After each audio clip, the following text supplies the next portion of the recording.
গরুর মাংসের কালা ভুনা রান্নার রেসিপি আপনাদের সঙ্গে শেয়ার করব। একদম সহজ এবং পারফেক্ট একটা রেসিপি এবং ঘরোয়াভাবে তৈরি করে নেওয়া যায়। তো আপনারা ফুল ভিডিওটি দেখতে থাকেন। আজকে আমি কিভাবে সহজ এবং পারফেক্ট কালা ভুনার রেসিপি তৈরি করে নিই। তো চলেন রান্নাঘরে।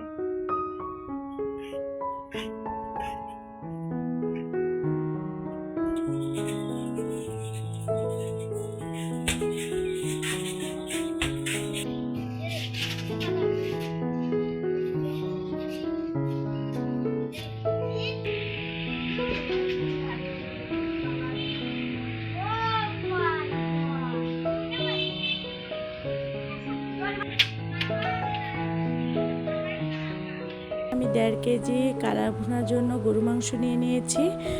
এই 1.5 কেজি মাংস দিয়ে কিন্তু খুবই অথেন্টিক একটা কালা ভুনার রেসিপি আমি তৈরি করে নেব ঘরোয়া মশলা দিয়ে।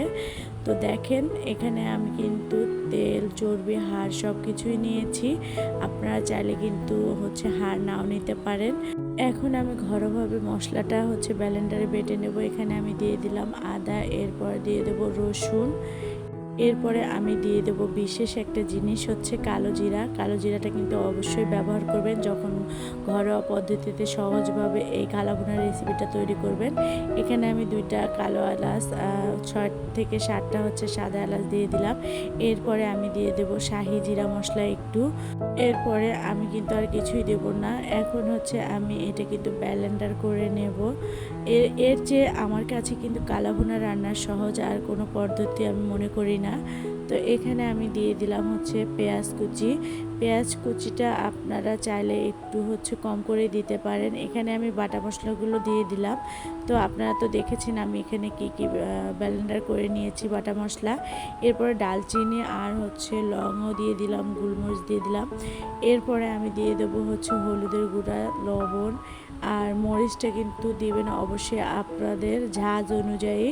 যে যতটা ঝাঁজ খেতে পারেন বা ঝাল খেতে পারেন সেভাবেই দিবেন।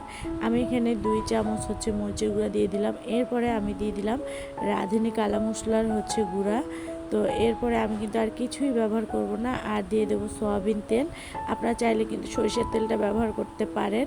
তো আমি সরষের তেলটা কিন্তু এখনও ব্যবহার করব না। অবশ্যই কিন্তু ফুল ভিডিওটি স্কিপ করবেন না, অনেক কিছুই কিন্তু দেয়া বাকি আছে এই উপকরণে। তো আমি এগুলো হাতে মাখিয়ে নিচ্ছি। তো হাতে মাখিয়ে নেওয়ার পরে কিন্তু আমি 20 মিনিটের জন্য রেখে দেবো। আর হাতে মাখিয়ে নিতে হবে খুবই ভালো করে। আর এই তো দেখেন কতটা কালার চলে এসেছে, আর দেখতেও কিন্তু অনেক লোভনীয় লাগছে। তো রান্নার কিন্তু অনেক কিছুই বাকি আছে। ওই যে বললাম না, ভিডিওটা একদমই স্কিপ করবেন না, তাহলে কিছুই বুঝতে পারবেন না কিভাবে আমি সহজ পদ্ধতিতে রান্না করে নিয়েছি। আর 20 মিনিটের জন্য ঢেকে রেখেছিলাম। 20 মিনিট পর ফিরে আসলাম। তো দেখেন কালারটা কতটা জুসি হয়েছে। এরপরে আমি চুলায় একটা কড়াই দিয়েছি। কড়াই দেওয়ার পরে আমি কিন্তু এখন এখানে মাংসগুলোকে দিয়ে দেব। তো আমার এই রেসিপিগুলো যদি আপনাদের কাছে ভালো লাগে থাকে তাহলে অবশ্যই লাইক, কমেন্ট, শেয়ার করে পাশে থাকবেন। আর এই তো দেখেন সবগুলো মাংস কিন্তু দিয়ে দিচ্ছি। তো যেহেতু 1.5 কেজি মাংস, আমি কিন্তু এখানে একটু হালকা করে পানি ব্যবহার করব। আপনারা চাইলে কিন্তু পানিটা নাও ব্যবহার করতে পারেন। তো যেহেতু মশলাগুলো গামলায় আটকায় আছে, তো ভাবলাম গামলাটা ধুয়ে একটু পানি দিয়ে দিই খুবই হালকা করে। তো এই পানিতে কিন্তু আমি মাংসটা সিদ্ধ করে নেব। এরপর আমি এগুলো ভালো করে নেড়ে চেড়ে নিচ্ছি। তো বেশ কিছুক্ষণ নেড়ে চেড়ে নেওয়ার পরে কিন্তু চুলার হিটটা আমি কমাই দিয়ে ঢেকে দিয়ে রাখবো।